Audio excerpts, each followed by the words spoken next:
1er novembre 2023, 10h20 du matin. À Astana, la neige tombe à gros flocons lorsque l'avion présidentiel français se pose sur le tarmac de l'aéroport de la capitale kazakh.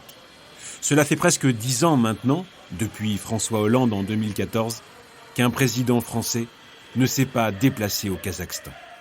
Accueilli par le Premier ministre Aliran Smailov, Emmanuel Macron ne tarde pas. Il s'engouffre dans le véhicule qui l'attend.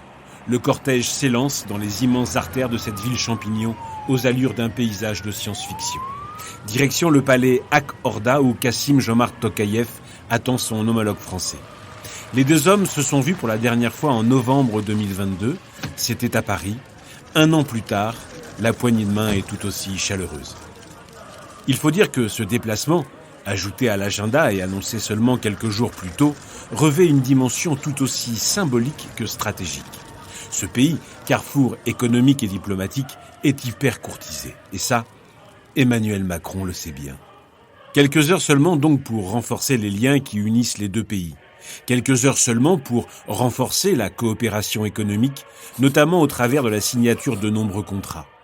L'importante délégation de chefs d'entreprise qui accompagne le président parle d'elle-même. Mais cette visite ne saurait se résumer à la seule dimension économique. C'est aussi l'occasion de rappeler les liens amicaux et diplomatiques que la France et le Kazakhstan entretiennent. Car, on ne le sait pas assez, mais entre la France et le Kazakhstan, c'est une relation qui dure depuis 1992, peu après l'indépendance du pays. Une alliance amicale renforcée par la signature du partenariat stratégique de 2008, qui donne un véritable élan à leur coopération qui depuis ne cesse de se développer. Cette visite est d'ailleurs l'occasion de souligner leur convergence, leur vision commune du multilatéralisme, de la préservation du droit et de l'intégrité territoriale. Considération, respect et amitié, des mots prononcés par Emmanuel Macron, qui a aussi salué la position ferme du Kazakhstan concernant la guerre en Ukraine. S'il n'y avait qu'un chiffre à retenir en 2022, c'est celui des échanges bilatéraux.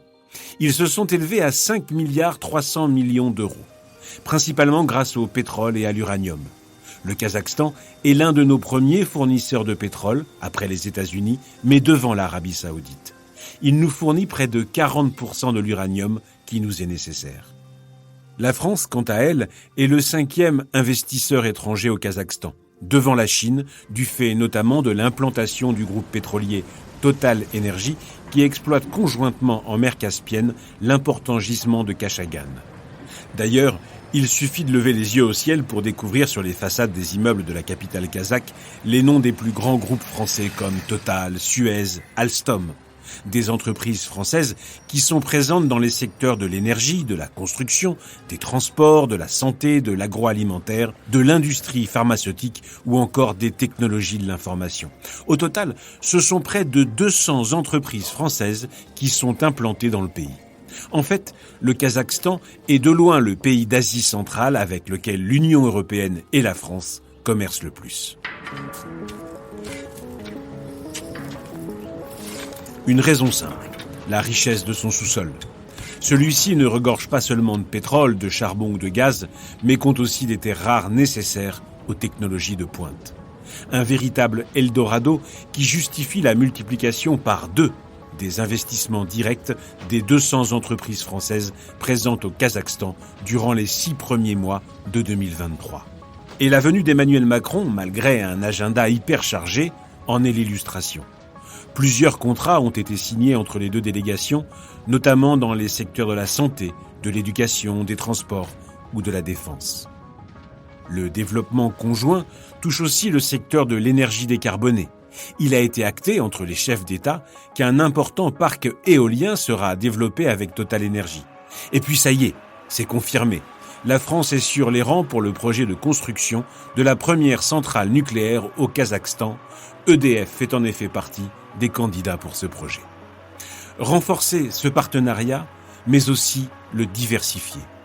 Ce voyage présidentiel est l'occasion de conclure entre le Kazakhstan et le Bureau des recherches géologiques et minières, appelé BRGM, une coopération dans le secteur des minerais stratégiques ou encore celui de la recherche géologique. La signature de l'accord intergouvernemental permet à l'Agence française de développement, AFD, d'intervenir dans le cadre d'un mandat croissance verte et solidaire.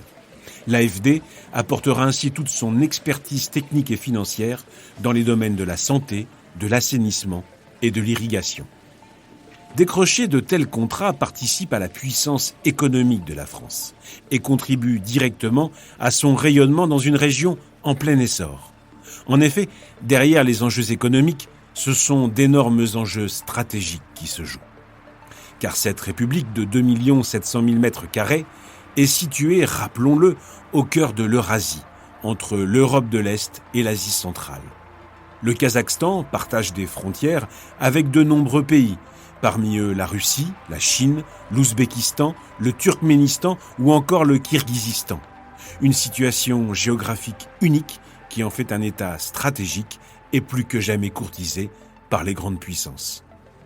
Cette rencontre a d'ailleurs été l'occasion pour Emmanuel Macron de rappeler l'importance de développer un corridor médian à travers la mer Caspienne afin de relier l'Europe et l'Asie centrale. Une solution alternative face aux routes logistiques chinoises et russes dans cette région enclavée. Après leurs échanges en tête-à-tête, c'est face aux caméras que les chefs d'État se sont exprimés. Emmanuel Macron ne cache d'ailleurs pas les objectifs de ce voyage. La vigueur de ce partenariat vient démontrer, je dirais, les bons axes stratégiques qui ont été pris, mais la nécessité de les compléter et de les accélérer, ce qui est tout le sens de la visite et des signatures que nous venons de voir. Une déclaration qui détermine une nouvelle feuille de route de ce partenariat, plus ambitieuse encore. Elle est l'expression d'un engagement commun envers la justice, la stabilité et la coopération internationale marquée par d'énormes défis. Cette visite, c'est presque un acte refondateur de la signature du traité de partenariat stratégique signé le 11 juin 2008 à Paris. Il était le fruit d'une conviction partagée, celle de deux pays qui avaient un intérêt commun à resserrer leurs liens et à élever leurs relations toujours plus haut. 15 ans plus tard, en 2023, c'est encore plus vrai. Et ce sont les yeux tournés vers l'avenir que la France et le Kazakhstan fêtent cet anniversaire.